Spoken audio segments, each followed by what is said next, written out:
সেইকাৰণে জুবিন গাৰ্গৰ পৰিয়ালক আহি দুখৰ সময়ত সমবেদনা জনাইছে। আমি সিমানতে আমি আনন্দিত, আমাকতো টকা পইচাৰ প্ৰয়োজন নাই। আদানী আহিছিল যোৱাকালি জুবিন গাৰ্গৰ কাৰণে কিবা কৰিম বুলি কৈছে, কৰাৰতো প্ৰয়োজন নাথাকে, অসমৰ ৰাইজে কৰিব। তেখেত আহিছে, তেখেতে মোকো লগ পাইছিলে। তেখেতে যিহেতু গুৱাহাটীত বিমানবন্দৰখন তেখেতে চলায় আৰু ভৱিষ্যতে অসমত বিনিয়োগ কৰাৰ তেখেতৰ ইচ্ছা আছে।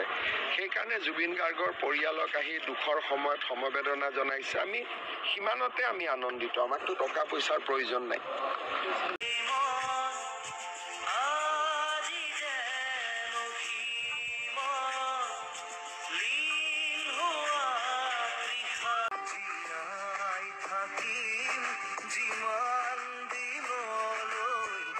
আদানী আহিছিল যোৱাকালি জুবিন গাৰ্গৰ কাৰণে কিবা কৰিম বুলি কৈছে, কৰাৰতো প্ৰয়োজন নাথাকে, অসমৰ ৰাইজে কৰিব। তেখেত আহিছে, তেখেতে মোকো লগ পাইছিলে।